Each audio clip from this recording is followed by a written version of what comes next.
Broadcast is live.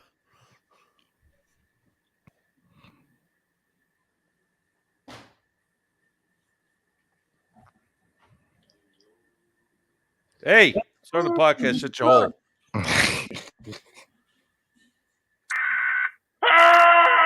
This is the emergency broadcast system. This is not a test. Repeat, this is not a test. Citizens are advised to take the following steps. If exposed, remove from the phone. Emergency broadcast system.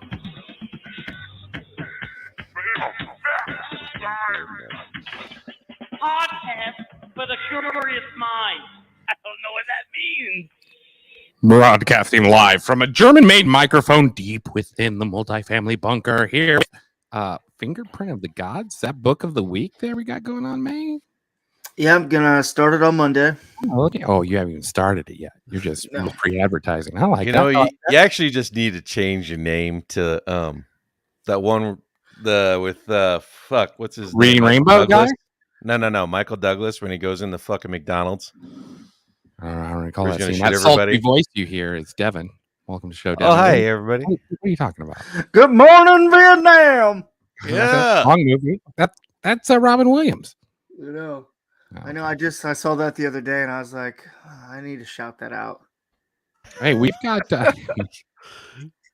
got a great feel-good story today. But before that, like us on YouTube, Facebook, Twitch, wherever you watch the live stream at. We also got gold Patreon content coming your way. And if you have any questions or you want to add to the show, 605-868-8404 is the phone number to call in. After the main topic, which is it's a feel-good story, gentlemen. I think you're gonna like this one. Been waiting on it for 2 weeks. Waited for our Southern Oh, representative to show up again. Nice to have you back, man. How was that rodeo? God. It was really good. It was really good. I was surprised. They do teams. I didn't know that they do like PBR teams, but it was really cool. I Anyone enjoyed it. get injured? I got absolutely blissed. There was a couple injuries. Yeah, like it's weird because like the Nashville team is like they're not good. Like and you just like certain cities you think would have these like dominant teams, and it's I don't know. I mean, it's fascinating. Follow them Yeah. on Twitter now. Did Brazilian win the? There's a ton of Brazilian like there was fucking only like Chinese. there's Chinese are only, gonna like win that three shit. three or four whites on all the teams. Like Well, there's I only mean, do three we or have four to- whites. Do we have to describe them by their racial color? I went by Yeah. country, Dude, but you know the Chinese team gonna be killing it. Dude. There is Fucking no fucking Chinese team. five They're- foot they're- 5'1". The bull's What? just not even bucking because he's like, "Is there something on my back? I'm not sure." I didn't see any Chinese bull riders, but it's like a couple Native American, like one of the guys on the national team, his name is Ryan Dirt Eater. You know, I thought that was pretty interesting. I don't know.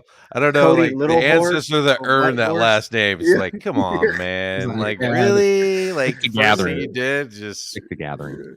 Yeah. needed some clay in your system or something.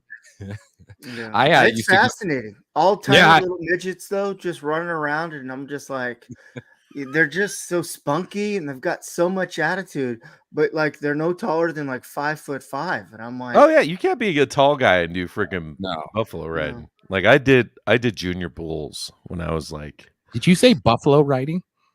you know. sure, same thing, but bull riding. But I did junior bulls like when I was like either 8th grade or freshman, and I remember riding those fuckers, and I wasn't even that tall then. I was only like 5'9" maybe, but even then they're like, you're getting a little too tall for that bull ride. And I'm like, I'm fucking not that tall. Like that's why they're all short and stumpy because Yeah. Yeah. tall dudes just get slung. Yeah. Well, I get It's- slammed it's- around one jump. Usually big guys do steer wrestling. But I was getting drunk, and I was like, I could fucking do that. These guys are pussies. I don't know, you're too tall. I was like, I'm gonna hold on to it. I told the old lady I was Amazing. gonna get her drunk and call her by her cousin's name just to see if I Oh. could ride a bull. You're freaking May's reason for going to the country bars just so he could ride the mechanical bull. I got to Yeah. practice. Yeah, Gotta I gotta get my Beat reps it up! in. I gotta get my flak jacket and my helmet, my neck brace. Well, Might as well that's put what I on a said. full set of pads. I said there was only a couple men out there actually that were just wearing their cowboy hats. The rest of them had hockey helmets on. I really don't blame him, dude. Those bulls are fucking No, massive. Yeah. There's one dude. I mean, I saw several dudes get stepped on, and I was just like, Oh, fuck. I used to go to the different rodeos up in New York when I lived up there. I went to the opener, which is in Madison Square Garden. oh, nice. Yeah, which is just a blast. And then we went to the one in Albany, and I went there, and I had my button down pearls, my cowboy hat, and what's the cowboy, the clown cowboy, what's his name? The bullfighters? Floyd or something. Rasmussen. Well, it was Floyd back then. This was quite a few years ago, but he does this thing where he runs up and down the stands and picks a guy out to dance on the Megatron, right? And so he's running up and down, and I'm looking around, and I realize that I am the only one in Albany, New York, that has a cowboy hat on. Oh no! I take my cowboy hat off, get back down. He sees me, Oh so shit! he comes over to me, and Target found. and yep, and of course, So all my fucking, as buddies soon as were you like, took that, as soon as you took that, and as soon as you took that hat off, it's just glowing. yes, yeah. So he comes over, and they play, of course, some like club techno music for you to dance to. And he described it as a mixture between the Running Man and Homer Simpson.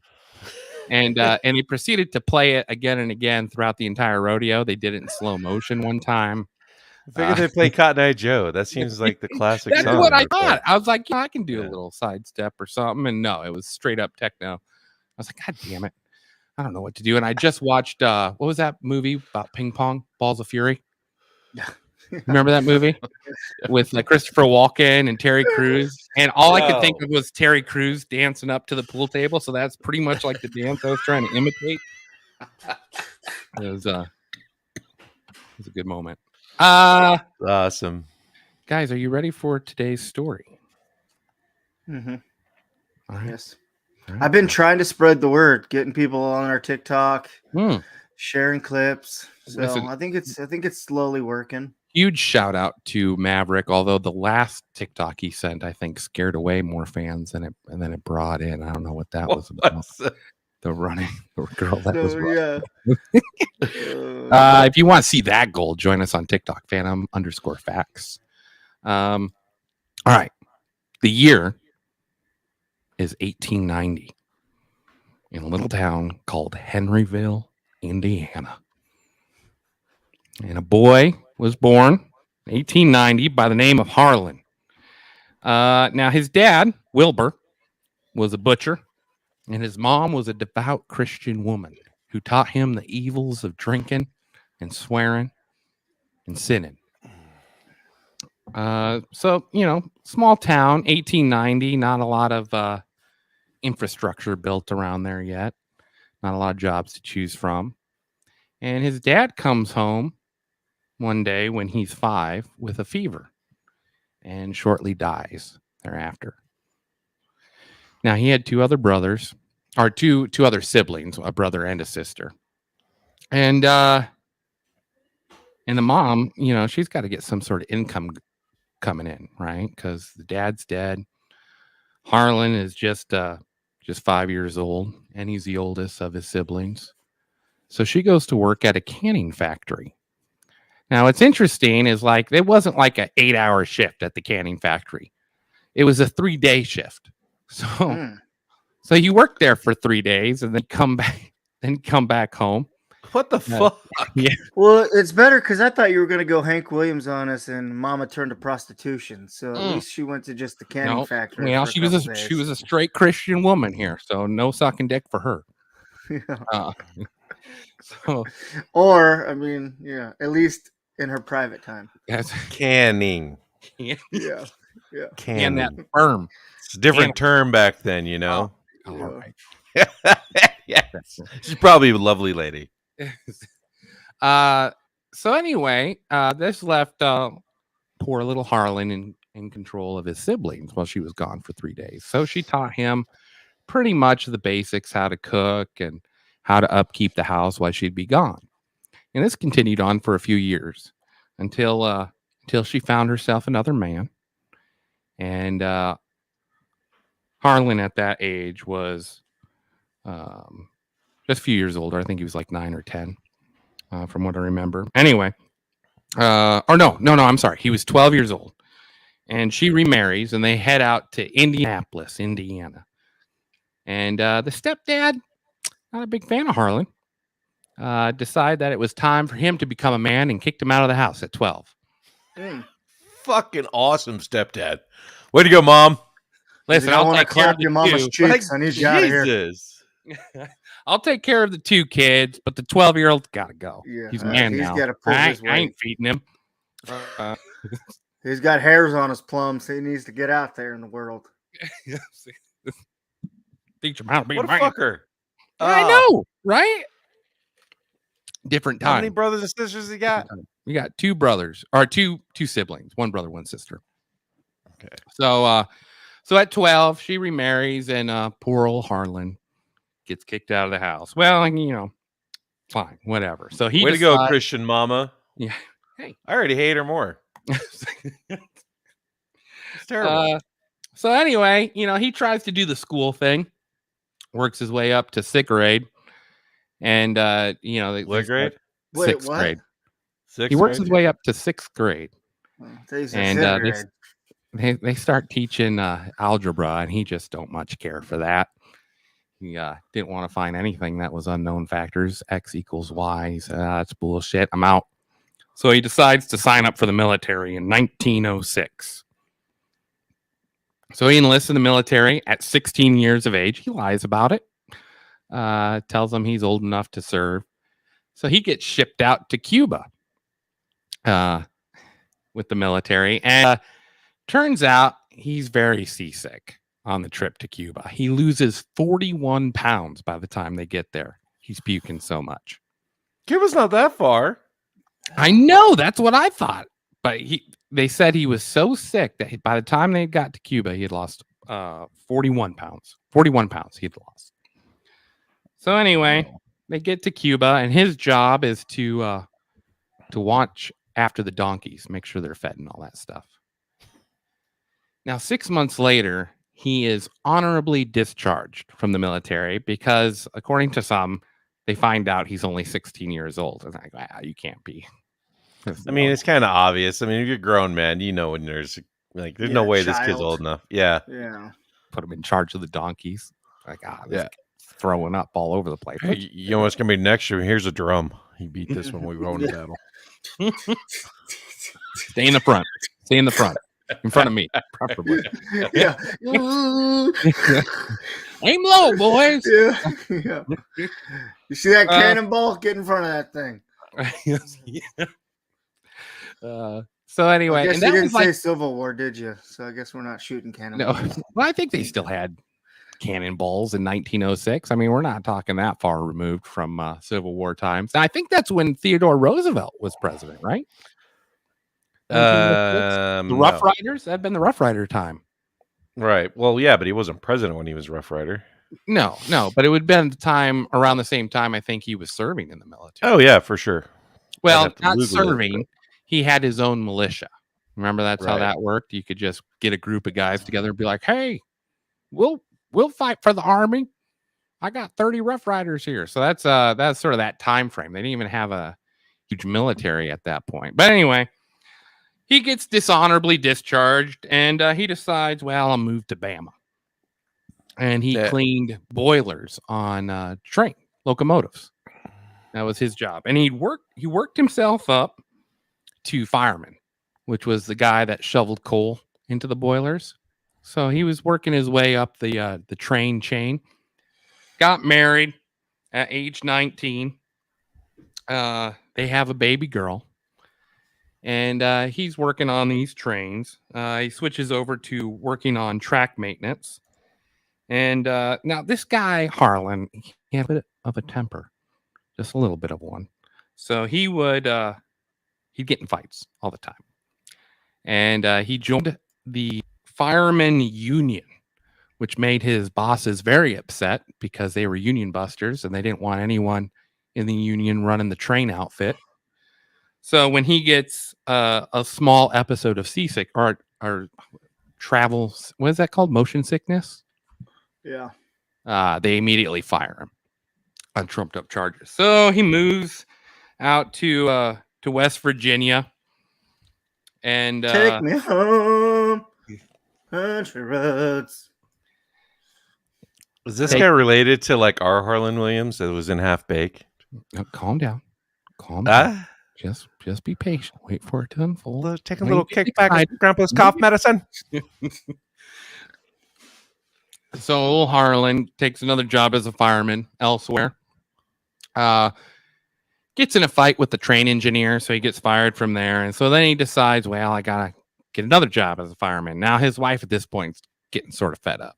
She said, I quote, was gonna say he's killing it in his early years of life so far. yeah. Yeah. You know, His wife getting Well, this fired is a where you have lot. to find yourself. This is You the know? period just to find yourself.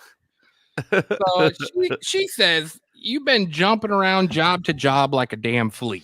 That's what she says. And he says, well, fuck that. I'm going to go to Tennessee and Oh fuck. get a job as a fireman there.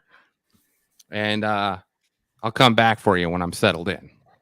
Now, she's not a big fan of this plan. So she leave. Yeah. So he gets a letter from his uncle saying, oh, by the way, hope you're doing well. By the way, she tore down the house, sold everything, sold all your possessions, and has moved. And took Tore the it kid. down? Yeah. Sold the wood on the side of the house? I'm sure it was like a 12 by 11 That's a fucking With shack. a fucking like wood stove in it. Yeah. I get She's like- $25 for all this lumber. This won't take but 10 minutes. Mm. Fuck this guy. Yeah. Well, he So never you- got her pregnant, I guess, huh? No, he had a baby girl with her Yeah, baby and a girl. son. Oh, And a wow. son at this point. So now he's got 2 kids, right? And so she takes What off. year are we in? It- He must have been a real like We're talking, really- let's see, he's in his early 20s, so it'd have been like 1910-ish. yeah, but I mean, like for her to leave him like back then, very taboo-ish. Yeah. Like he must have been a real piece of work. Well, she's just getting sick of this job to job to job to job bullshit, She got 2 kids, they need to be fed and all that stuff, and he just ups and goes to Tennessee to take a job. And She's a size queen, and the cucumbers just aren't making it, work anymore. Yeah. so anyway, He he just lets it go. he gets all depressed about this, right? And so finally, he's like, you know what? And according to his autobiography, he had gotten so worked up because he missed his kids so much. So what he decided to do is he was going to go back to where she had moved to, and he was going to stay in the woods, which was close to a train track, train depot, wherever. And he was going to wait till the kids came out to play. He was going to grab the kids, take them on the train. So he waited in the tree line, waited all day for these kids to come out to play. They never come out to play. So after a whole day of getting worked up, he just you know what the hell? I'm just going to go up there. He knocks on the door. She starts crying, takes him back in immediately. So they're reunited. So this time he decides, well, why don't you and the kids come back with me to Tennessee? So that's what they do. So they are happy family again, happy family unit again. They go back to Tennessee. He did, like I said, he's working as a fireman in Tennessee. Gets into another fist fight with the train conductor and loses his job there. So then he decides, well, heck, let's just move to Little Rock and take this fireman job out there in Little Rock. So he goes out to Little Rock and he decides, well, while I'm doing this, working as a fireman, I'm gonna try to become a lawyer. So he signs up for a correspondence school through the mail, where they would send him letters and stuff for him to study, and he gets his a lawyer license. I don't know. God, those days, bro. It's just like, yeah, I'm you a could doctor. Be anything I'm a you doctor. wanted. Yeah. Yeah. Like, Yeah. let me pull that tooth out. It doesn't look so good. Yeah. That'll be $5. Lay back here, open your mouth so wide. Take a good slug of whiskey first. You don't need that. Yeah. Here's some opium in a jar. Just take this Yeah. for your pain later. I'll see you later. You need some more? Yeah. Come back. I'll prescribe you some more. It's fine. That toe looks like it needs to come off. Let's cut it above the knee. Oh, okay. Yeah. Yeah. Yeah. Fuck. Man, motherfucker, you said my toe, not my fucking leg. Lawyer by mail. So he Yeah. Became becomes a a lawyer lawyer. by mail. Lawyer By I need mail. by this to mail. circle back around. You know By how mail. like the world it just keeps coming in circles. I need the lawyer by mail trade to come back around. Yes. I can hang it up on the wall back here. My law degree. Well, he gets very into this lawyering business, you know, and he's working for this train company still, you know, but he's a lawyer now. And it turns out the train he's working for, it jumps the tracks, right? And a bunch of people get hurt. And old Harlan, he decides, well, I'm gonna sue the train company so that these guys that got on the train, I mean, that's Get- what lawyers you know, do, you know. yeah, Just get paid, you know, they're ambulance hurt. chaser. Like, hey, were you on that train? Sign up Yeah, with me. Gloria Allred, just before Gloria Allred got famous. So he It was Harlem. Harlan. Or Harlan. Yeah. So he wins the lawsuit against the train company of which he is employed by. Awesome. There's So- not gonna be no repercussions. It's just like you get those letters in the mail, you know, because in our field, like you get paid like a salary and bonus. Mm-hmm. Technically, your salary doesn't count overtime, and your bonus isn't. It's just a bonus. So these lawyers are getting talking people into suing their employer for overtime. Overtime, When yeah. we were well compensated. You know what I'm saying? The bonus was kind of like, I wouldn't say it was just known that the bonus is part of your overtime. Like you work this much and this is why you make so much. Yeah. But still motherfuckers signed up for it, and you get the letter and it was like, oh, you know, they can't take any repercussion against you. I'm like, yeah, they'll just stop sending you to jobs and then Yeah, you just right. end up quitting. I mean, you know what I mean? Like, no, it still happens. So let me guess. Well, it's before that type of protection, so they just straight up fire him. Oh, there's no. Okay. They're just He like got his "It's a-" percentage. He Yeah. got Yeah, I was about to say he should have got a cut, right? yeah. They say get the fuck out of here. So old Harlan once again jobless, but with a lawyer degree this time. So he decides, well, I'm just going to go full lawyer for Little. Yeah. So he becomes a lawyer for Little Rock, and he does a couple cases, and then He meets the he's Clintons. supporting a client in the courtroom. I forget what they don't say. They don't say what the client did, but he gets upset at his own client, and so he proceeds to beat him with a chair in the courtroom. And Oh, like a chair?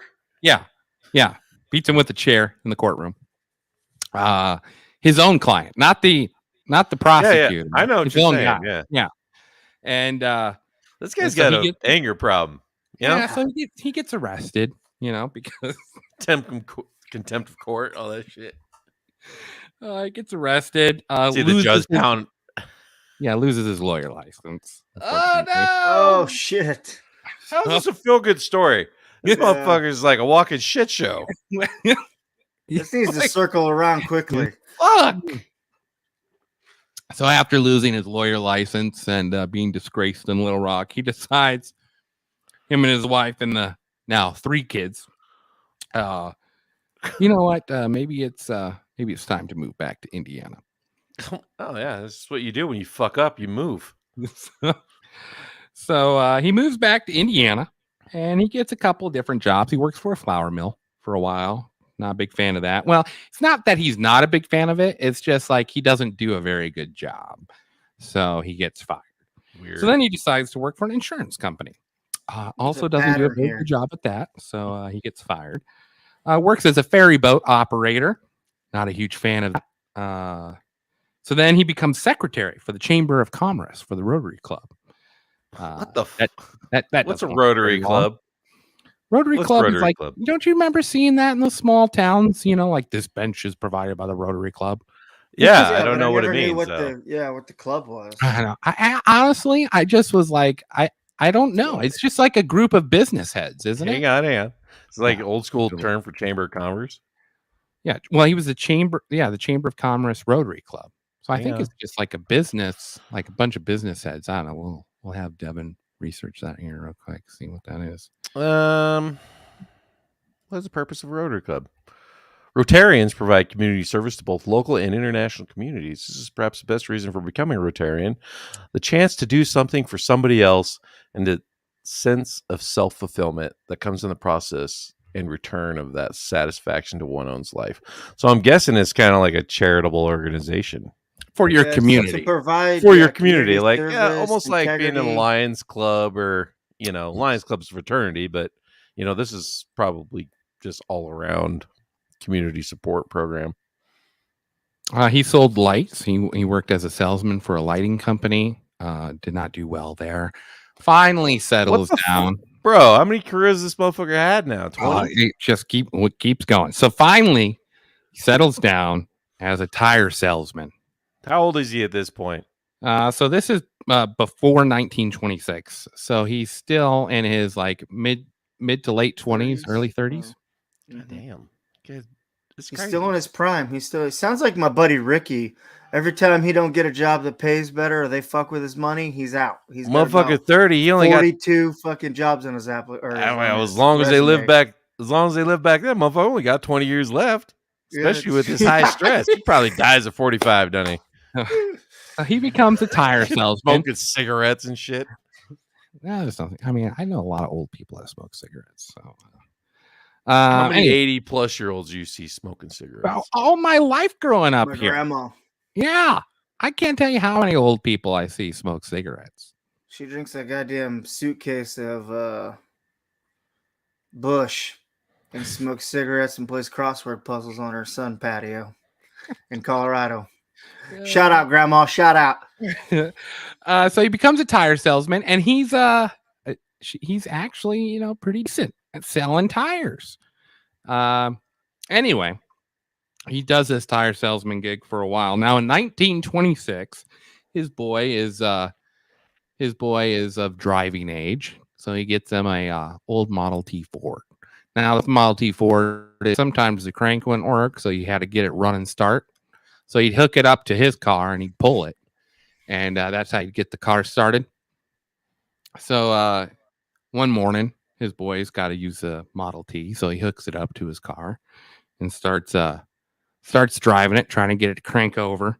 And they had to drive over this swinging bridge that was built out of old horse carriages. Nope. I just mentally picture that, right?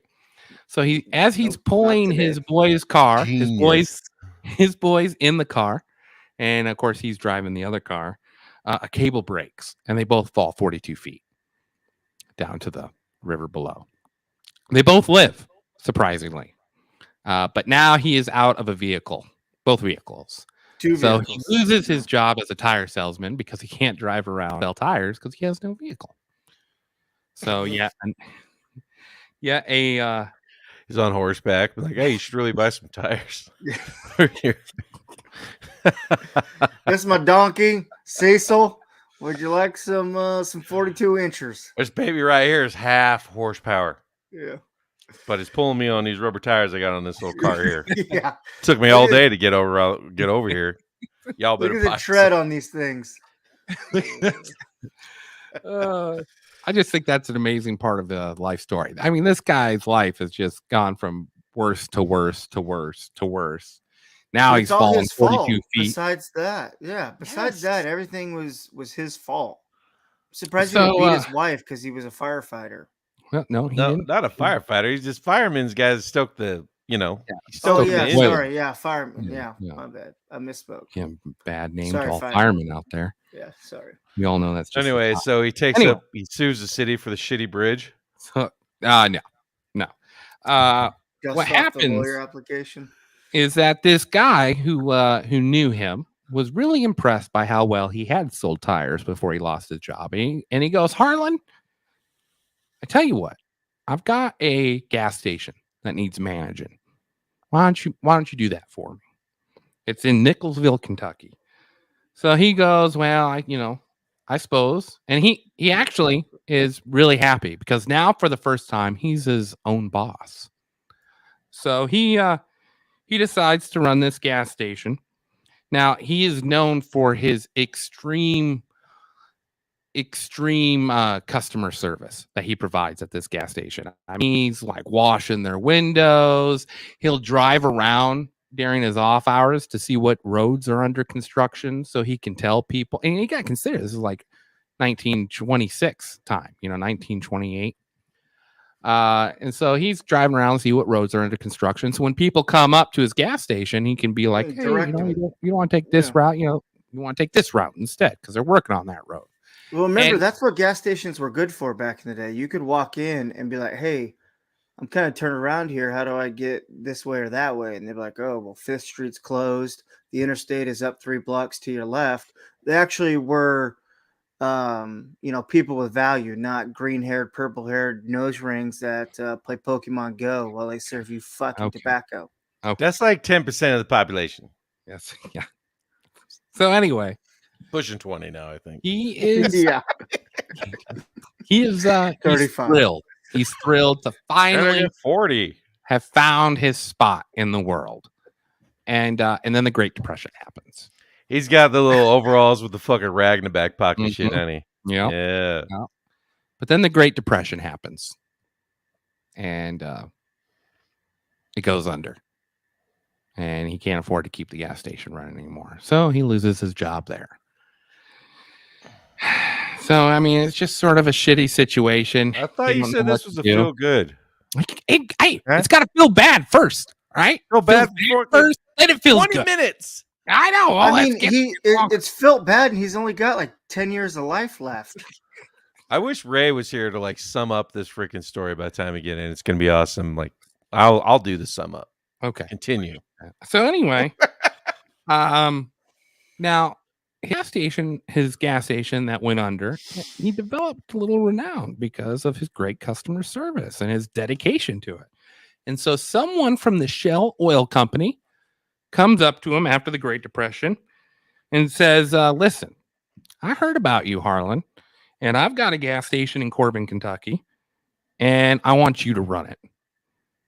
So, of course, Harlan's just thrilled about this because he really enjoyed Depression, right? Yeah. So, After, right? No, Say it's what? during, I believe.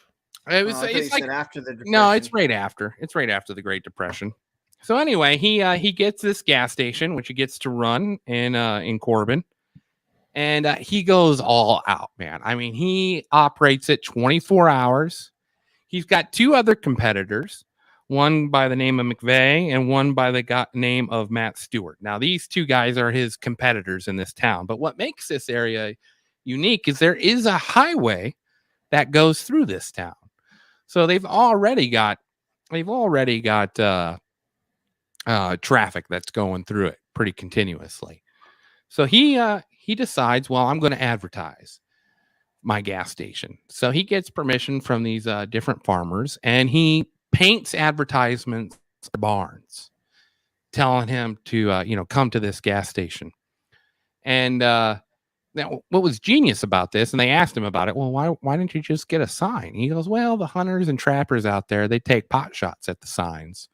And pretty soon it'd be ineligible. You couldn't even read it because of all the bullet holes through the sign. But if you painted it on the side of a barn, hunters and trappers aren't going to shoot at a barn because they know there's real livestock inside of it.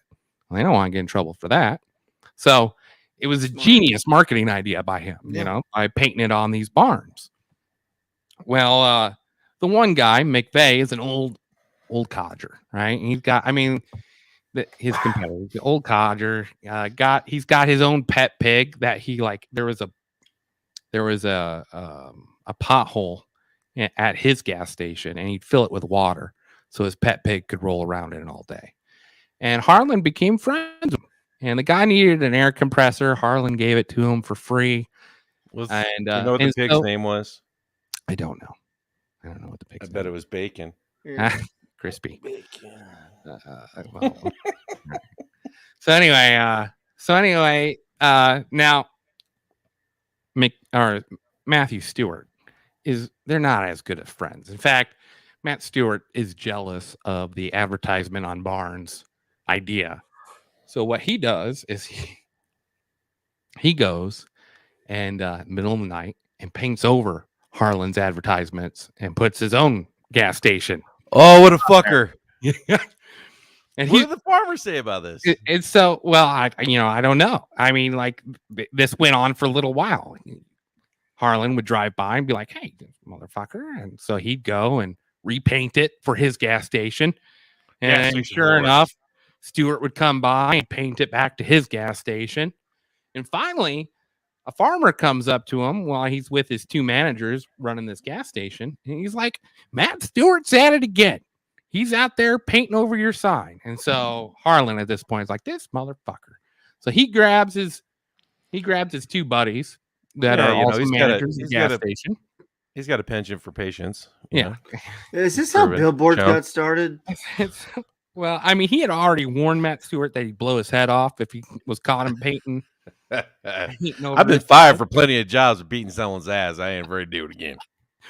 So they roll on out to where Matt Stewart's over there on scaffolding, painting over the barn, and Matt Stewart sees Harlan roll up with his two managers of his gas station, and he throws the paintbrush down, grabs his gun, and shoots his manager dead. What? So a gunfight breaks out, and they're shooting at each other, and Harlan wings old Matt Stewart in the shoulder, right? And they finally subdue him. Well, the police show up, and they're like, "What the hell is going on Who over shot here?" first? Yeah. Matt Stewart shot first. He Right. killed Yeah, the, he killed the dude. They arrest both of them, right? They go to trial.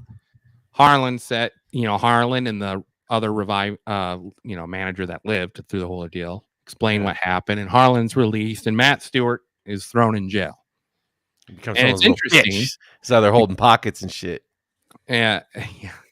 So what's interesting is that a few years later, Matt Stewart's killed in prison by one of the deputies, and they believe it was, payback for killing the manager. The family had hired the deputy to go and Hey, knock him off. So eye for an eye, Yeah, prison justice was served. Now the old guy McVeigh retires.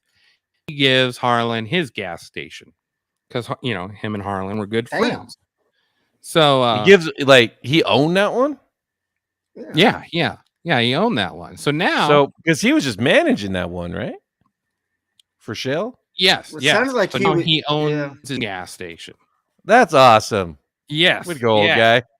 And he's the only gas station guy left in Corbin because the other one's dead from being in prison, and the other guy retired. So now the only gas station in town is old Harlan's, and I mean it just starts going off. And that's how MAPCO started. So it's open 24 hours a day. He's doing the same thing about telling people where the construction is and all this stuff. Now, in 1932, his son dies at age 20 because of tonsillitis. And so now he's had a little bit change of heart. He's lost someone he loves. His boy is dead. So he just goes full into charity work. He works for the AA, volunteers for the AA and at the orphanage. He works for the Rotary, and he's always helping out, the poor guy. That's sort of, he's got a soft spot for people who are poor. And then it turns out he realizes that a lot of these people can't afford a doctor when, especially like people up in the hills out there in Corbin. And so he decides, well, you know what? I'm going to start a side hustle as a midwife. So he runs the gas station 24 hours. And then if he gets a call that someone's about ready to give birth, he said he had a bucket on the side that was full of lard, Vaseline, and shears. So he'd go out into the hills And shears. Yeah. Trim that fucking pussy up before he loses it up. Yeah. What the fuck? He'd go up there into the He's all- hills Is that how C-section started? and deliver babies. He said he had at least one child named after him because people would be He's doing so circular motion. She's like, stop. Little hell, Like, I'm little sorry, I didn't valley. mean to flick the bean quite that way. Just trying to lube you up for you. What's a bucket of lard for? If you got Thanks. Vaseline, Slippery, slickery. You know what I'm saying? Maybe it was the right mixture. or he wants to cook Maybe. the tacos. You know, little taco session. they're always hungry for tacos after they give birth. Well, the You never meat know when taco, she might be meat having a taco. 10-pounder. Yeah, that's very true. How the fuck? What would you be like? How a woman? I want to hear what Lindsay would think when she's freaking got her feet in the stirrups, and here comes Harlan with his fucking bucket. Yeah, Don't don't worry. worry. This will take about 10 minutes. Yeah, like wow. Who starts a Liz's face right now is awesome. She just she's like, what are you talking about? Harlan, he was a midwife. Anyway, you got a bucket of lard, Vaseline. What was the other thing? Shears. Yes. Shears. Can't forget that. No, shears are an important part. I assume to cut the umbilical cord. I would. Oh, okay. That makes more sense, yo. Just, Don't worry, I just got done doing the sheep with these yesterday. Yeah, they're good. They're clean. Couple he's all hairs just in 'em. fucking, he's just trimming his initials in the bush and everything. He's fucking HW. Now, what's great is that while he's in Corbin, he discovers a little racket going on between the lawman and the district attorney of Corbin. And what happened is these visitors, since there's a main highway that goes through there, if they see someone with out of town plates, they pull them over and give them a fine for some trumped up charges, right? And then they Because they know they're probably not going to go to court for it. well, they would have to pay the fine, right? Right. That sounds And- like where I went to high school at. Those cops did that all the time. If your tag didn't say Stewart County on it, it said Houston or Montgomery or Paris or whatever, they'd pull you over for anything. Oh, you got a blinker out. No, the fuck I don't. Mhm. Here's a ticket. And what made this unique was that they would split it 60-40 between the DA and the lawman, the fine. So when people pay, they split it. Well, Harlan, he discovers this little racket going on. So at his gas station, because he was a former lawyer, he makes a bunch of pamphlets and hands them out to everyone that goes through his gas station. And pamphlets to say, describe the legal process you need to take in order to request a change of venue. So that Brilliant. Doesn't go to that DA, right? doesn't go to Yeah. that DA. That's brilliant. Well, DA finds about this and they sue him for practicing law without a license. Oh! Just giving advice. So, I guess he needed to put on that little disclaimer that we all Yeah. have to put on when we're giving out advice. This is not a financial advice. Do your own research. I'm not a lawyer. so, well, what he does is he requests a change of venue. Oh, yes. Yeah, hit him with And it. exposes them. And they drop the charges against him. But All right. they- Because they're going to they- be exposed for the bullshit. exactly, but they keep doing it, right? So that does it paints a 16-foot sign on the side of a barn coming up to his gas station that says, "Avoid Corbin County. Constable and fee graders may get you. Walter Ray Smith, County Attorney, gets 40% of all fines." Damn. Hell yeah. Somebody's going to see that can do something about it. And so they sue him again, right? Now it gets settled out of court, but because he had written it so big, all the newspapers in that area covered it.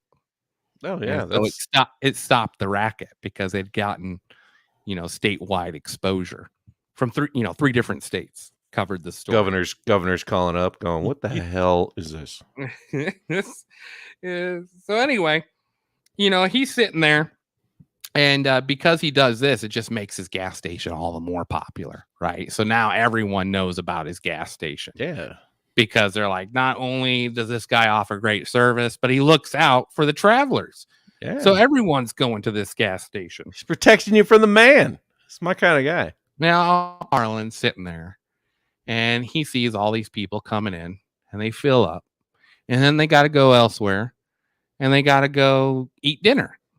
And he's like, well, why don't I just provide dinner while they're at the gas station? This motherfucker created the first truck stop, didn't he? This motherfucker Huh? created the first truck stop. Nice.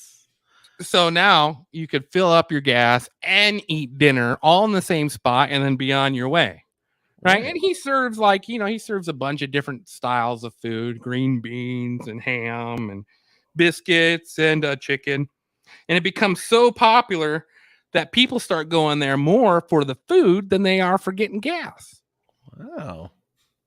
Now, in 1935, because his business has become so successful, the governor of Kentucky gives him the title of colonel, which is a honorary title, because back in the day, if you could finance your own militia, the governor of Kentucky would give you that honor, and then you could lead your men, because you could finance a militia, into battle. And so he is given the honorary title of colonel, and it wasn't really that big of a deal, because there's thousands of people that had been given that title. Yeah. But Harlan at this point is like, you know what? I'm making more money selling food than I am doing gas. So he sells his gas station and goes straight to building a restaurant that seats 142 people. And he becomes what we now know as Colonel Sanders. KFC. Who knew that Colonel Sanders was fucking up those elbows and pussy? You know what I mean? Like way before he even made KFC. Before dark meat and Yeah. chicken wings and what was the mashed potato bowls? He was bro. So I had pussy. KFC actually yesterday for lunch. Yeah. My mom and dad went and got it, and I've been dieting, so I'm doing my calorie counter shit, and I'm like, I'll have a little bit of mashed potatoes and gravy. I do that. One serving of KFC mashed potatoes and gravy is That's 710 calories or something. I was like, what the fuck? Yeah, a chicken breast from there is like 300, and a fried thigh is like 200. Like, you could eat a whole bird for as much as the mashed fucking potatoes are. So I was like, damn. If you have that mashed potatoes, you gotta substitute that down the line, or what you're gonna cut out. Oh yeah, I had just like half a serving of it. I'm like, I'm gonna fuck that. I'm never eating mashed potatoes from KFC again. But the chicken was delicious. Yeah. So Harlan, he has a restaurant and a little hotel for people to spend overnight, And I love this part of the story because it just sort of shows his sense of humor. How did he get Sanders though if his last name's Williams? His last name isn't Williams. Oh, it's Harlan Sanders? Harlan Sanders. Oh, Harlan fuck. Sanders. Why did I gotta think it was William? No wonder I couldn't find anything Google on it. I was like, what the hell? So he has his little hotel and cafe. So you can get a 10-piece and a blowy, or what? Nah, just your hotel. So now he has a couple of attractions too. So he finds this crow, right, that would pick pennies out of people's pockets. And it was just sort of a little, and if you didn't give the crow a penny, he'd like peck at your feet and stuff. And it was just, a real little funny attraction that, back in the 1930s, people were fascinated by. And he called the crow Jim Crow because it was black. Oh. It's a little Jim Crow. Sounds like somebody from Kentucky would do. So anyway, the bird destroyed a room and he had to sell it later. But it's a nice little side story about sort of his sense of humor.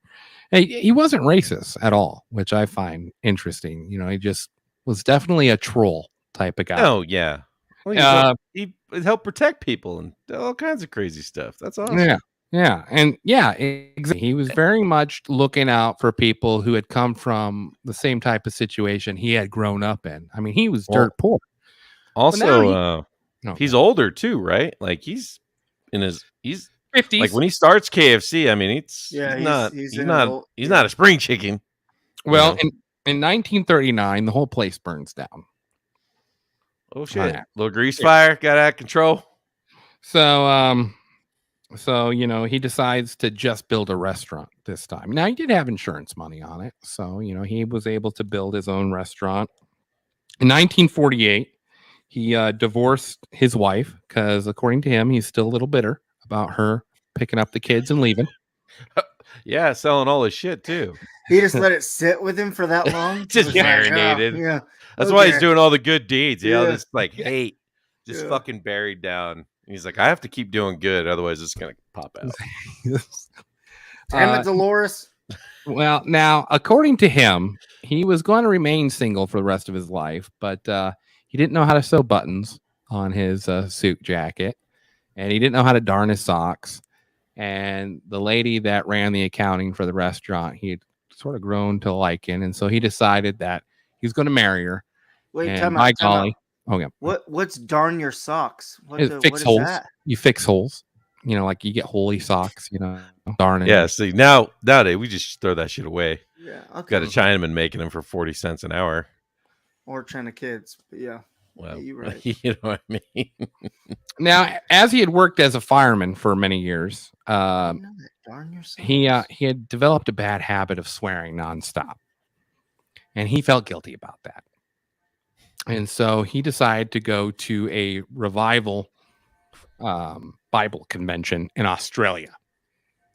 He figured if he was surrounded by a bunch of pious people, it would help with his nonstop swearing and probably his anger issues. So he goes down to Australia, and while he's down there, he meets a guy that's also there from Utah. And he cooks him up some chicken one night, and the guy's like, "This is the most amazing chicken I have ever tasted." And he hadn't really made a lot of chicken at that point because it took too long to cook. And most people were travelers, and so they didn't want to sit around and wait for 40 minutes for their chicken to be ready. But this guy was just absolutely in love with his chicken. And at that time, the pressure cooker came out, and now he could start banging out chicken a lot quicker. Mm-hmm. And so the guy from Utah goes, "Listen, man, you got to license this recipe." And old Harlan's like, "Oh, well, you know, that's not such a bad idea." And so he heads out to Utah after he's done with the revival in Australia, and he comes there, and this guy, I think it was Mark Hammond, was his name. When he showed up to Utah to give him the details of the recipe and stuff, he had created a sign that said "Kentucky Fried Chicken, finger licking good." And so Harlan is now all in on this. And what he would do, he's getting up to his 60s now. And at this point, the interstate has come through, and his restaurant's no longer viable. So he has to sell it. He loses like $80,000 on the sale because the interstate completely bypasses the town where his so sad. Like how many little towns get freaking Yeah, dies that happened way. too. Mhm. A lot. And so he going in his car, restaurant to restaurant, trying to sell this recipe for chicken. And the whole deal is you cook my chicken, and I'll mail you the 11 secret ingredients, and I'll charge you 4 cents a chicken that you sell. And so these restaurants would be like, we've got this on the menu, and we've got Kentucky Fried Chicken, And if they sold the Kentucky Fried Chicken, they'd pay him 4 cents per chicken they sold. And he's making some decent money off of it, but he's pretty much just living off his Social Security at this point. He ain't got no money elsewhere. He's driving. He covered over 200,000 miles driving all across the country trying to sell his chicken. What fucking vehicle did you use? I couldn't find that. Super reliable. He was Probably pretty went handy. through a couple of them. Yeah. He's pretty handy with it. He's Now, like, I'm broke, but I got this Cadillac. Don't worry about it. Now he's trying to figure out how to market it the best way, and then he remembers that he was named a colonel years ago, and so he just leans in, all in on the colonel thing. So he starts identifying himself as Colonel Sanders. He dyes his mustache and goatee white, so he looks like a proper Southern gentleman. Oh wow! And it look blows we all up. know. Yep. It blows up. And he's got at least 200 franchises by 1960. And what's interesting is that one of the line cooks that worked for one of these franchises was he was in his early 20s, and he was very much dedicated to like making KFC blow up. And there was these 4 struggling restaurants in Indiana, and so they put him in charge of trying to bring them back to life. And this line cook goes all in, and he saves those 4 restaurants. But he tells Harlan, you know what? I mean, this, I'd like to have my own business someday.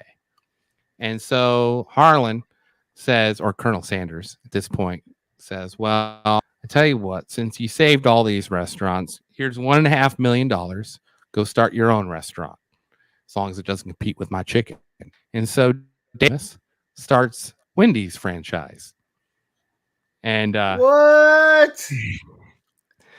The line cook was Dave Dave and the Thomas. Redhead? Yeah. And so he starts his own franchise of burger joints called Wendy's, which is becomes, everyone knows Wendy's. So they just sort of give you an idea of the type of guy Colonel Sanders was. He may have been a hothead, but he also was very, he also took care of his own, for sure. I'm guessing Dave had to pay him back that 1.5. No. Damn, it was a I'm bonus. just throwing racks, bro. So by 1963, it's over 600 stores called Kentucky Fried Chicken. I got a teaser. Let's see what. So the great grandnephew of Colonel Sanders on TikTok, right? Oh yeah, Mhm. yeah. He's all over So my For You page. I follow him because he's actually kind of hilarious. But if you scroll down in his shares, he actually shares the 11 No. herbs and spices. No, I mean, it's a great teaser, but I've been in contact with him. He's actually going to come on the show for an interview. Is he really? Yeah. Then he shared their released the biscuits. Yeah, But he released the biscuits too. Yeah, he shared the biscuits, but the rest of it. Did you read was the fake. comments? Did you read the comments where they were like, "I'll tell you how to make them biscuits. They're frozen."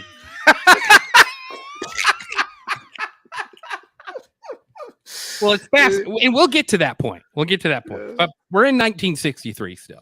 He's got over That's the 600 longest chicken story I think I've ever heard. He's got over 600 restaurants.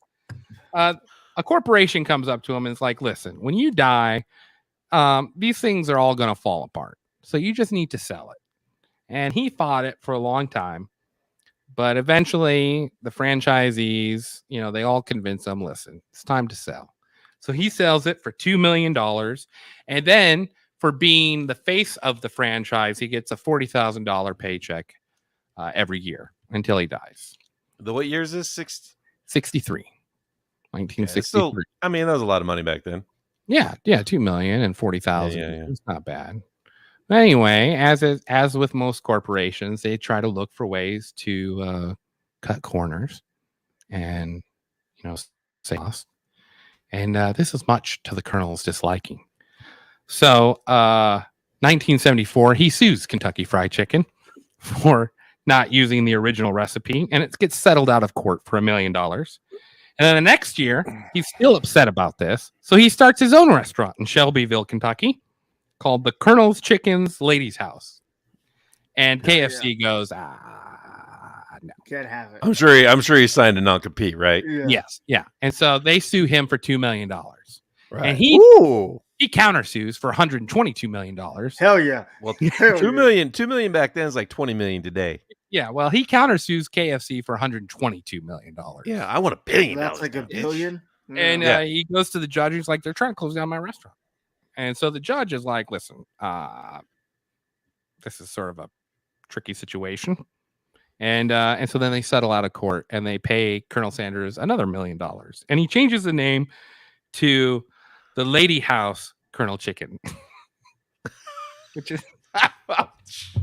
is named after, I forget his wife's name, Colonel, what was it? Cynthia Colonel's Chicken House or something like that. I can't remember. It's still in operation to this day. And it uses the original recipe that Kentucky Fried was supposed to maintain. Then the Colonel would go around onto different talk shows, because he was still the face of KFC. They had to keep him on as the face. And so he'd go to different talk shows, and then he'd also do surprise visits to different chains. And if he didn't like the food, he would chuck the food on the ground and call out the manager. There was one time where he tasted the gravy, and he went to the newspaper in that town and said, "This manager buys a crap ton of tap water, mixes flour with it, calls it gravy when it tastes like wallpaper paste." Shit. So the manager sues him, and it gets settled out of court. Fuck. A lot of that, a lot of suing, countersuing, suing, countersuing. Anyway, by the time he dies in 1980, Kentucky Fried Chicken is the most popular restaurant chain in the world, and More than McDonald's. more than McDonald's at that Yeah, time. because the McDonald's, when did they get in the fold? Before, Yeah. shortly after? I can't remember. It was later for sure. Well, and to this day, Japan, for Christmas, the Christmas tradition is you go to KFC, you bucket, and you walk back to your house and knock on your friends and family's doors and give them a piece of chicken. That's like a tradition in Japan. It's like KFC is huge in Japan.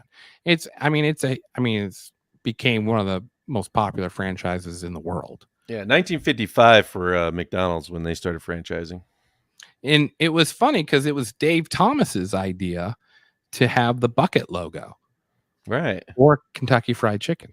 Right. So yeah. So I'm surprised Big Dave and Colonel Sanders didn't. Well, it probably wasn't a thing then, but you know, you see like a Taco Bell and a Pizza Hut in the same building. Why Yeah. Well, wouldn't now, you put yeah, it would have been a KFC and a Wendy's. KFC. You right. know, they could have taken the world over. Burgers and chicken, baby. Yeah, Still square good patties story. and yeah, Still a dark good meat. story. Made his first million after the age of 65 and then became a multi-millionaire. All because he kept hustling. Never quit hustling. Yeah. Anyway, that's the He's very story of litigious. Harlan So, Sanders. Better known as Shelbyville, Colonel Sanders. you said Shelbyville in Kentucky. Yeah. You gotta, Shelbyville, you gotta, Kentucky. you gotta play that song I sent you on the messenger, bud. It's What 157 song miles. did you say here? All right. all Miss right. Peach's Ghetto Fried Chicken. Well, You don't have to play the whole thing, but it's what pretty song? awesome. Oh, on the. I All right. sent it on the messenger. Yeah, Here we go. We'll play it for you, everyone. Finish it off with this song. This was a huge video back in the day. I'm surprised.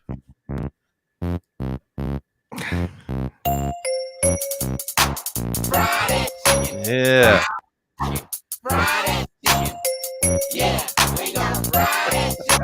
He walked away.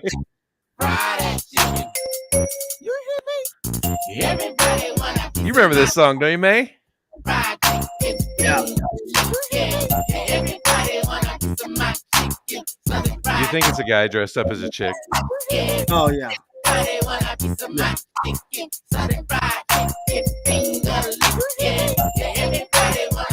He just walks away. He doesn't even know what's playing. I got a plan. I got a plan. I'ma fry this chicken in my hand. I got some hot grease and a whole chicken. Go and wash your hands, cause you gon' be licking them. Big old thing of fries, spice all on them. My fried chicken. All right, that's all I can take of that. Wow. So you're gonna do an interview, huh? Yeah, I've been in contact with Colonel Sanders' great nephew, and we were supposed to do the interview last week, but I could not do this. Someone chose to watch Bulls ride, Oh wow. so we had to postpone it. But thankfully, he doesn't have a temper like his great uncle, and he said he would do the interview. So. He's got the whole outfit too. Yeah. Oh, he is also a colonel, as he's a- designated by the Kentucky governor. Right. So I'm excited for that. So tune in for that interview. I'll send out a notice when we go live with that. Anyway, that's the story of Colonel Sanders. I liked it. Yeah, Right? it was good. Yeah. Don't you It's feel crazy good? to the Big Dave and just how that all comes or how that all came to. That's cool. I know, right? Well, I don't know. I just thought it was a good story. We've got some topicals for everyone. Got some good ones. Yeah, we've got some good ones. Let's see here. Yeah, we're also. Why I guess live we're- caller? well, Oh. why we do the story, we don't take in live call-ins, but if you would like to call in, Yeah. you know, you don't want to disrupt the story, but we do have a call in from a Phantom Factor. I think it's a little Maverick over here sending us a message. Let's see here. Let's see if there is a voicemail left here. Oh yeah, here we go. Here we go. What's the point of a live call-in if you guys don't fucking answer the phone? All right. No, we know. Now we know what's up. Feel free to call in. Phone number is 605-866-2404. Lines are Take open. live calls Lines now. are open. Oh, lines Yeah. are open. Until then, though, we do have some. Okay. All right. Yes, I understand. I'm down. Yes.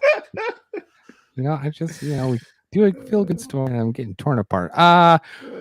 We do have a story here. Who shared It's the IT guy. He's just like, oh, you're fucking it all up. What story are we talking about, bud?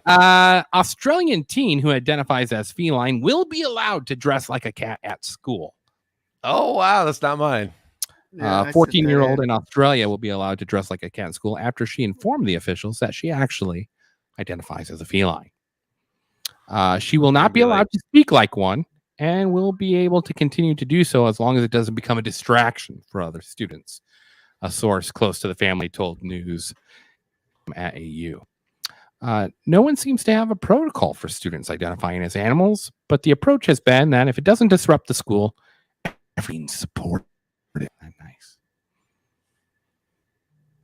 Ugh, it's okay to tell your kids no. Fuck me. Yeah, I know. Who shared this? Who was this? Australia. Of course, it's Australia. Who shared what? The Australian one? It says a private school in Melbourne is supporting an 8-year-old non-verbal student in identifying it. So what? Why even have them in school then? Huh? I don't recall any cats going to school. Do you? No. No. One of my daughters, she's hilarious, but she was like, they should allow bullying up to a certain point. Like, you know what I mean? It's okay to get bullied a little bit. You need to be told that you're being dumb. Outside of your family's going, oh, you look so cute today. Yes. Like, no, you should be made fun of. It's just, I understand like the whole, like the teachers not want to say, you don't want to get sued by the parents, but oh man, goddamn. I know it is a little ridiculous, isn't it? Yeah, it's just over the top. Well, is it ever going to end? I don't know. It's I mean, just gonna get next thing worse you know, from like here. I want to be a pirate, so I'm coming to school. They got a patch over my eye, and like A pirate makes more you can sense. only than refer a to me as just Beatty. a fucking cat. Right. Well, I guess you could say I identify as an elephant. Mm-hmm. That's why I need to eat 4 times the amount of food Shut all the up, other kids Cubby got in the Tabitha. cafeteria. In the cafeteria, I need 4 times the amount of food as everybody else because I'm an elephant. I eat more. I wish I would have saved that story because there was a good one on this elephant ripped its trainer in half with its tusks. Oh, that's It got Oh. sick. They were using it as like a mule, just like farmland and stuff. Yeah. And I guess it was like super hot outside, and the elephant like had enough, and the trainer kept like whipping it to keep going. That fucking elephant turned around and husked the dude, ripped him in half. Last thing you see is your legs sitting over there, and you're just laying over here like, Yeah. God damn it. oh wow. We'll just keep that in show, I guess. R.I.P. Monty. Advocating for bullying, that's not nice. Yeah, that's true. hey, you need it a That's little good. bit. You got to get to the real world, and the freaking real world's going to slap you so hard with bullying, you're going to dick on your forehead. Will it slap you? Will it slap you? Because it certainly seems like corporate. Didn't America you end up in a is- mental? Didn't you end up in a mental hospital? What about that though? That's not getting slapped. That's life, fucking yeah. Yeah, Saying, that was wake up. different though. But now I'm telling you, like Google, all these companies are gonna come out and they're gonna have like furry safe places, and they can go in there and work, and they can all be dressed up like fucking farm animals. They're gonna have the fucking carpet pole where they can all Yeah. pretend to sharp or whatever they do Yeah. with their claws, tear up Yeah. somebody's furniture. No, I mean, I ended up at a mental hospital because I was homeless. But I'm just saying that's still life. every time. Oh, what happened? You gonna hire a furry? Like, how many fucking job offers people are gonna be like, yeah, let's hire that guy? No, motherfucker's gonna be on the street panhandling in his fucking fuzzy ears. Mhm. I don't know. I see a lot of people hiring. I mean, look at you used to not be able to get a job because you had too many tattoos. You'd have to cover up your tattoos for a job Yeah, interview. can we turn this into fucking It's don't ask, don't completely tell? opposite Let's now. just do that. People are running their own businesses with 30,000 different nose rings coming out of their nose. Well, that's still like you were saying. That's No, a far you cry from think- pretending to be an you animal. You think people are going to buck at this, but everyone's too afraid to buck at it. Okay, as an example, look at this story that you shared from Toronto Sun.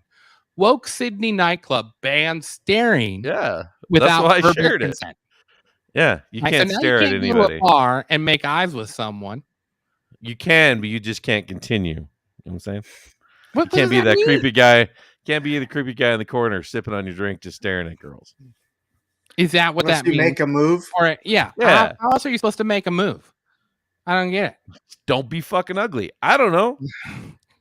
Nice form of fucking bullying. That's like the way you can get away with it. Like, sir, we're gonna have to ask you to leave. You keep staring at the girls. You're making them feel uncomfortable, and they've actually complained, so you need to go. Listen, the club believes it has an obligation to educate new club goers by helping them understand what is acceptable behavior. What the fuck? We've got clubs telling us how to. I mean, listen, I get it. If Don't you're- go to that club, Corey. I'm just saying that this That's this why whole woke mass thing shootings are a is thing. going everywhere. Now it's in fucking bars too. Like, you can't go up. You can't buy someone a drink unless they consent to it first. You're just like this. I never bought girls drinks. I take was this. just. I think that's the dumbest thing ever. Don't buy women drinks, fellas, unless you're dating them. That's different. But Yeah, 'cause just to it's buy just some another form random of girl a drink, prostitution. fuck. Yeah, Listen, just don't buy take some random dating girl a advice drink from is. someone I who get hasn't it. had to date since he was 19. All right, I get. you have I horrible understand the dating advice. icebreaker. Hey, I'm not- tall. I was beautiful. I didn't have to do those tricks. You know what I'm saying? I was beautiful. I didn't need them. I just walked up to the table barehanded. They said no, then fine. Moved on to the next one. Fuck them. What was We that? give a 30 fuck. years ago? No. Huh? 30 years No. ago? experience? That was like 20, 25. Oh yeah, yeah. Like you That was have on any our fucking prime. clue how that works now. You don't. Now you go up to someone, offer buy them a drink, they said no, No, and they You don't buy 'em a also drink. get you you thrown out still of the bar. say, don't do it. You can just say Uh, hi. It's easy. It's that easy. Now you got to go up and be like, do you believe in Dave Ramsey or aliens? 5 questions real fast. We're in a There speed you go. round right here. Yeah. This is I got to figure out if you're worth talking another 5 minutes to or not. Let's see here. We got Toronto police from the from this. So who shared this? The Fox News article. Canadian police roasted online for bragging about taking a I just- rusty. Oh, go ahead. Go ahead. Explain. I just thought it was funny because this pistol that they put on their social media saying they got off the streets of Toronto looks like it's been at the bottom of the lake for about 45 years. It is not That's how they operable. are in Canada. They don't. It's so good. Read some of the Twitter comments on that thing. It's like I'm gonna share my screen despite better. what better our IT judgment. guy says. just the Twitter comments. That's why I love Twitter's because it's just roast city. You post something Oh, dumb and just wow. getting destroyed. Look at that pistol. It looks That like thing's a not working. it looks like a revolver you'd use at a track. Corey, meet. I You know heard what your I'm saying? story. You needed a gun. There you go. You get that That'll one for cost about you $200. yeah. They're probably trying to give it away now. They're like, sorry, we even posted this. What But keep scrolling. was like, some of the tweets here? oh yeah, the serial number nu- on this gun is 1. Yes. Is that the gun that killed all the dinosaurs? Yeah. That thing is so rusty, it would take the holder out with tetanus before harming anyone else with an actual bullet. Yeah, that's Yeah, it. But it just getting roasted. It's just have some Hashtag sense off when the you're street. It's like the ATF. As soon as they post anything, it's just 1,000 comments about how they should all go to hell and die. And Spike Yeah, Cohen's but- always on there. It's So hilarious. What Canada does, if you turn in firearms, they'll give you like a $300, $200 voucher for like groceries and stuff. So Oh, people yeah. turn in whatever. Yeah, for somebody that- found that that with the voucher. magnet. You know what I'm saying? Yeah. That little Oh, magnet yeah. shit they throw out. That gun probably killed Jimmy Hoffa. Like getting paid. What's this story that you shared about the hog? Oh, look at this. Uh, So the story goes, these guys were in the forest, right? It's not satirical. I Satirical. believe these are the cams that people put, like trail cams they have on like trees, like looking Uh-huh. at their trap so that they can like have footage of what's in their trap. These dudes find Jesus. this fucking pig, like wild hog, in a trap that obviously someone set on purpose to catch. And they decide they're going to try to free it. And watch what these two stupid fucks do. They get inside of it, inside the cage with the fucking pig, and it kicks their ass. Now, I mean, their tusk will tear you apart, you know? Oh, yeah. Yeah. And you could see at one point here, this pig will turn. You can see he's probably got 3-inch tusks. I love the And so music. The guy that's doing all the, it was an abandoned cage. Like the guy, this is this guy's trail cam, and he's just commenting on it, calling all these guys fucking retarded pretty much. So this was his hog he had caught, and then these random Right. guys came, oh, look at this. You're getting in the cage with a fucking hog. What a fucking idiot. Yeah, these guys have no clue this camera. Hey man, we're gonna save you. We're gonna save you, Yeah. Crispy. You ain't gonna die today, buddy. Yeah. He was probably bigger a than 1,000 no, pound they hog. were stupider than they thought. Look at this. Yeah. Why would you get in a fight with this? fucking- These are the same stupid fucks that go pet the buffalo. You know what I'm saying? Or get like really close. Oh, man, this is just it's building tension right here. Yeah, it's a great video if you guys see Hey- it. Just hey, put, buddy. wild hog, or guys try to free wild hog. We're gonna call him Babe. We're gonna call him Babe. He's gonna love us. He's gonna love us for being so. Yeah, What's look the at other that. guy doing on the other side? Do you trying see to- it? Do you see that tusk sticking out of his mouth there? Yeah. And this guy's just in the cage with him. I can't Didn't believe you it. watch Old Yeller? Don't you know what happens when you mess with wild hogs? Your dog Oh. dies. Oh, yeah, grab him Now by you the grab tail. That's a fucking Hey, genius. go. We're idea. gonna drag him Let's out. grab him by the tail. Oh, get in there, buddy. Yeah. Yeah, the poor hog's there. Oh, grab him by the feet. Yeah. Oh, yeah, that makes sense. Why not Let's just hope that open the hog cage? just yeah. All right. Yeah, this- wait. no, No, it this- gets better. It's about time. You Oh, no. pig turns right. Watch that tusk. See him? Boom! Boom, bitch! 12. He's out. Jesus. That's gonna go terrorize their fucking farmland. Right. It That's doesn't horrible. show any of their injuries or anything because they kind of go off frame. But if you go, Yeah. there's another angle of that fucker getting like that hog just destroying those two dudes. We got a great story here. I'm questioning your reading material.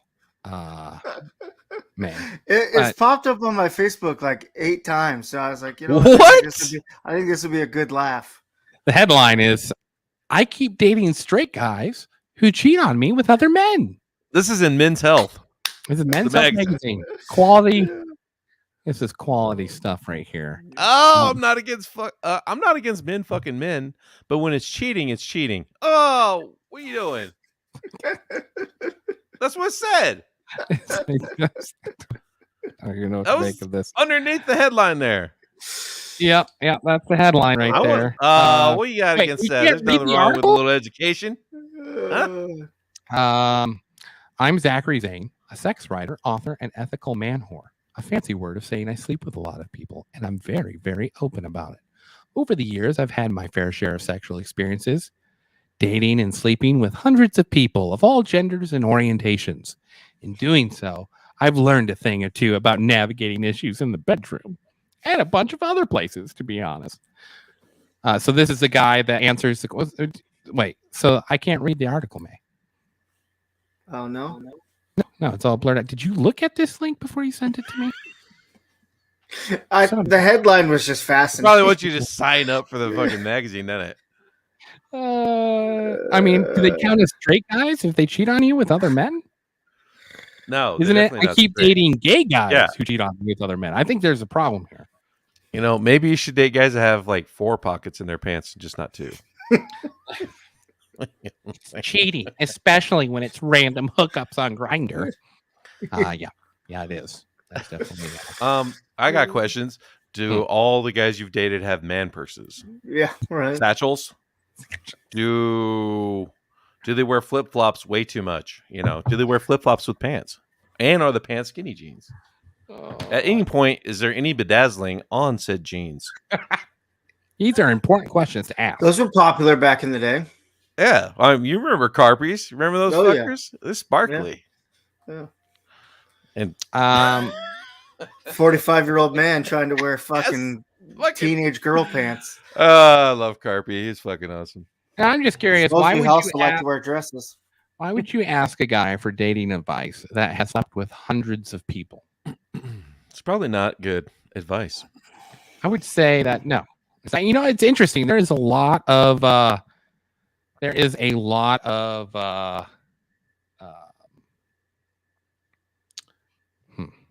Struggle, Find it. strife. hmm, What are you looking for? A lot of Sound people it are out. single. I honestly can't remember where I was going. Honestly can't remember where I was going with that. Paul Jackson and Sticky Green catching up. I mean, I know of certain people that have had this struggle, but there's a lot of podcasts out there that are There you just go. based off of people's sexual encounters. I listened to a great podcast called "Who Are Really, These just Podcasts?" reading Reddit things or what? No, they have a podcast and every week, and they go in and talk about the sexual encounter they had for that week with their co-host. And I mean, One it's night just such a- stands. Yeah, one night stands. You sit there and talk about it, brag about it, all that shit. But it's just such a stupid premise because you can't sustain a podcast for several years just based off of your sexual encounters every week. I mean, at some point, 6 months you probably could though. yeah. I mean, that's what most of the podcasts end up lasting is like six months or so. Well, even then, like they're probably plagiarizing fucking actual stories that didn't actually happen. They're pretending did. You know what I'm saying? That they read somewhere. I don't know. You listen. To I would some of imagine these. most encounters are pretty like, yeah, we took her back to my place and we banged, and then I got her a cab to go home, or vice versa. Spike Cohen commented on ATF post on our news Yeah. feed. No, That's awesome. yeah, he relentlessly comments on ATF comments and posts. It's hilarious. He'll call We him out have for reached Waco. He'll call him out for Yeah. unconstitutional seizures. I mean, he's reached out to Spike Cohen to come on the show, so we hope he takes us up on that offer. yeah, And probably all give him an election year. All of our 75 followers on TikTok. Hey. So. Hey, we're getting them numbers up. You're trying. We are nice and slow. And there are some people I don't recognize that are not my friends, so that's even a plus. We got maybe like 5 people that aren't friends with us. Oh Anyway, I think that's it for the show, gentlemen. yeah. Colonel Sanders, great. Check out the podcast on that, people. What are we doing for our fantasy football? Is that today? Yeah, I moved the time to 8 p.m. There's like 3 people signed up. So what's happening? Sometime? It's me, May, and somebody else is on there. That's it. No Dr. Dave? No, Not- I sent it in the chat thing. I don't know if he's got us blocked or what. I have no idea. Yeah. Do you just want me to postpone it? Not do it? What do you want? I mean, I don't know. You can't really do a league with 3 people. No, we'd all have Seems to like the be best too teams deep. ever. Yeah. Yeah. Like I mean, this it's week sort I of won by understandable 0.3 points. because most of the people that listen to this show are not into football. So it makes sense that we don't have a lot of followers that want to join fantasy football here. But and especially with as horrible as a team as some of our co-hosts root for, why would you even want to entertain that? Hell, we got to talk about that. We didn't get to rub them at all. Yeah, I guess maybe the last 5 minutes for the rest of the show. If you're not interested in football, you can log off. But we need to talk about the beautiful, beautiful game time decisions made by the coaching Nebraska Cornhuskers. Yeah, I I can't go back down this. What's the story? How's it go, Corey? Were they up by Okay, how many so, points? We were up by 11 twice. Calm down. Nebraska Calm playing down. great football. Playing great football. Just beating, first drive of the game, they go and We score a look good. touchdown. They stop Northwestern. They go back and score. It's just beautiful. And then third quarter comes around and they score another touchdown. And they're up by 11 points. I think it was 28 to, 28 to 17. That's what it was. Yeah. And the choice was made to kick an onside kickoff straight to a Why running we back for reliving Northwestern. this? Yeah. Straight to the running back. Not even to a D lineman, not to an offensive lineman. The kicker looks at the running back and then kicks it straight to him. And I don't believe Nebraska scored points after that. What was the decision making there by the your Lord and Savior Scott Frost? I don't fucking know. He came out and ate it. He said, I owe my team 7 points, but the rest of it is, we got on them. outplayed. You got outcoached. We're tougher. Got outcoached blah, blah, again. blah. When that happens, you put your team in Pat panic mode. Fitzgerald in Northwestern, they Yeah. always do this. But like our defense all spring was, we're going to be fucking top 20 defense. Our defense is going to be fucking thing that puts Nebraska back on the map. Our defense looked like a bunch of fucking girls out there playing tackle or touch football. It was embarrassing. Were they puking too much? Is that what was going on? They were puking too much. Yeah, too during many the pukes. preseason? I don't know if you know about our that, tight Devin, end but gets hurt. Scott Frost was bragging during the offseason about how much he was getting his team to puke during practice, which he got immediate trouble for and had to back off. Oh, shit. Because that's just where you want your son going. Oh, we puke them multiple times a day. Yeah. 4 times a day. Yeah. Yeah. 14. Ugh. Yeah. It's for like at this point, like I love Scott Frost, but maybe it's just time.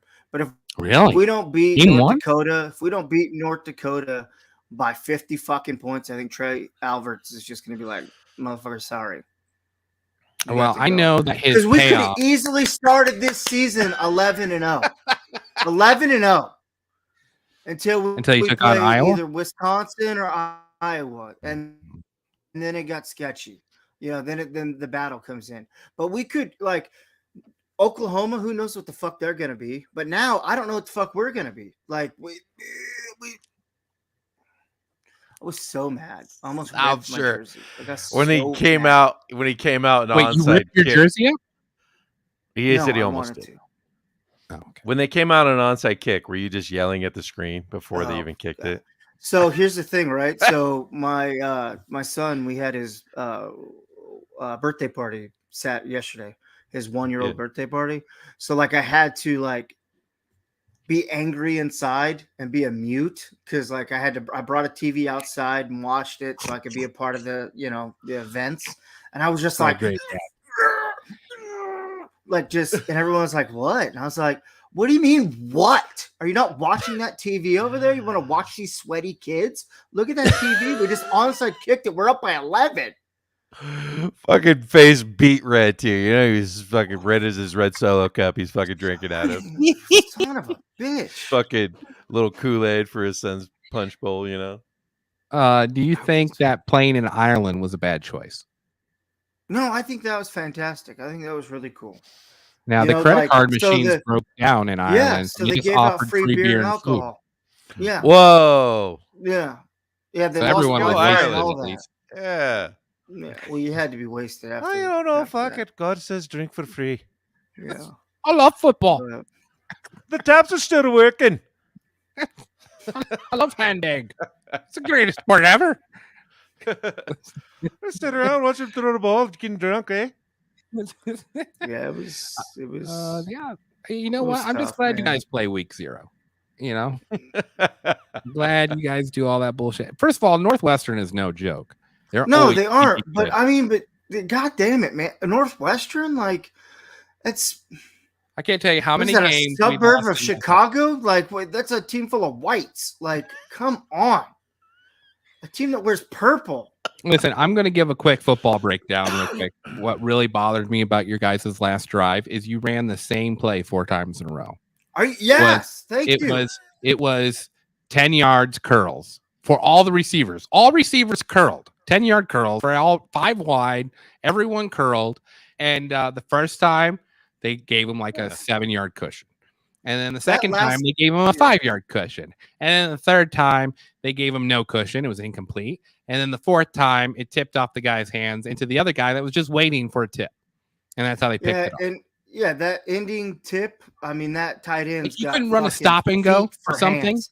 Got fucking feet for hands. That thing hit him square in the goddamn mittens. It did not. It was way behind him. The guy was throwing behind him all day. All day he was throwing behind him. Your little savior out of Texas.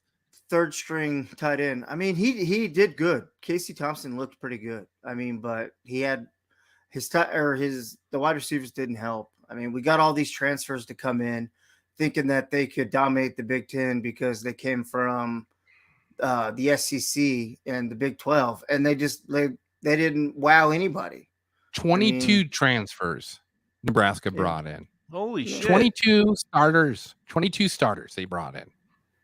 And they still couldn't do jack shit. Nebraska football. Who your Hawkeyes play? We play South Dakota State Jackrabbits Saturday. So we might lose that one. I'm not convinced. It's Iowa football. If we lose to South Dakota State, we're probably going undefeated the rest of the year because that's how we play.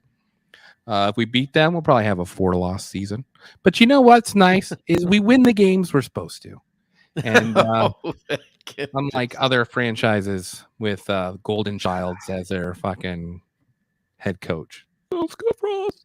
You gotta say Nebraska football. Nebraska football's good for us. He was supposed to. Yeah, I can tell you, UCF was not a good measuring stick. Measuring stick for Big Ten football. Welcome to the Big Ten, boys. I don't have a dog in this fight. The best part about it is because I revel in Nebraska football fans. So I tuned in to Lincoln, Nebraska's pregame radio show just to listen to what they were saying. And it's the same shit every fucking year. Our schedule is super easy. We're going to roll the Big Ten this year. We're going to roll the Big Ten. They fucking suck. There's not a really good team we're playing. Not one good team we're playing. First game, lose. They lose. The Northwestern. And then they're all had no business losing. How did we? It's Northwestern. We used to beat Colorado all the time. This doesn't make no sense. Well, you're playing big boy football. You still think you can run Big 12 defense? Doesn't work. Something. I mean, that Northwestern quarterback played good, but still. Well, and Northwestern had a horrible year last year because, like most small schools in the Big Ten, you can have 2 good years and then you have 2 rebuilding years, and because you can't get you can't get 22 transfers in a season.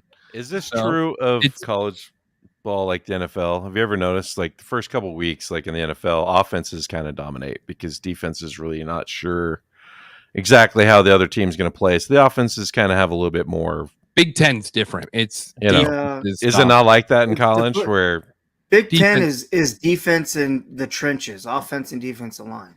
Yeah, but there's too many fucking pussy children out there that just want to look flashy and not know how to tackle. And it's Northwestern had 3 running backs that are going to go to the Hall of Fame because they look like Marshall Falk out there.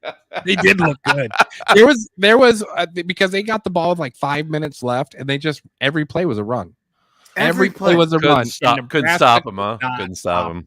Couldn't stop them. That doesn't fare well. 7 or 8 guys got their black shirts before this game, and that, like, the black shirt thing, like, that's the tradition. That's like you've made it as a defense, and that defense. My high school team in 2008 could have scored 21 points. I mean, wow. I was so disappointed. I hope we bounce back and we get in the right direction. If not, we also Scott Frost will be fired by the Oklahoma game.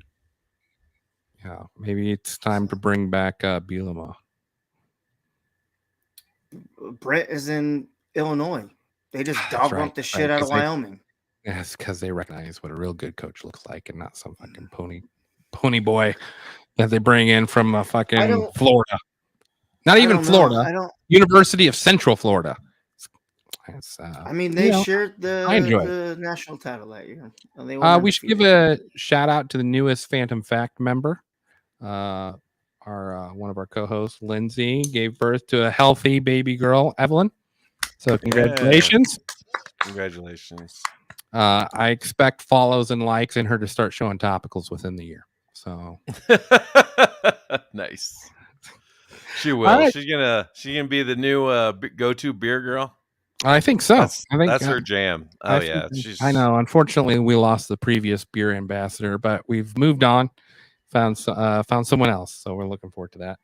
And also coming next month, we have a new fourth showing up. So I'm pretty excited about that. Anyway, good show, guys. All right, everybody. Have Remember, a good day. pay attention for the Colonel Sanders interview we'll be having come up later in the week. And then if you have any questions or comments, feel free to call 605-868-8404. Support us on Patreon. Follow us on phantomfacts.com. Everyone, have a good rest of your week. Toodaloo.